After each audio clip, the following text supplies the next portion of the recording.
بسم اللہ الرحمن الرحیم۔ اردو ادب کی مختصر ترین تاریخ از ڈاکٹر سلیم اختر۔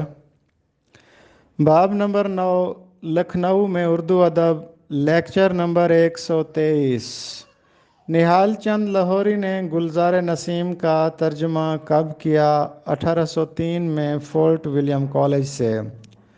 نواب مرزا شوق کا دور حیات 1197 ہجری سے 1288 ہجری تک ہے۔ نواب مرزا شوق کا اصل نام حکیم تصدق حسین تھا۔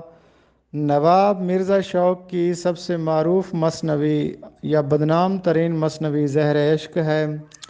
ڈاکٹر سلیم اختر کے مطابق اردو کی غالباً بدنام ترین مثنوی زہر عشق ہے۔ کون سی مثنویاں زہر عشق کے انداز پر تحریر ہوئی تھیں؟ خنجر عشق، سوز عشق اور قہر عشق۔ لذت عشق یہ بھی مرزا شوق کی مثنوی ہے۔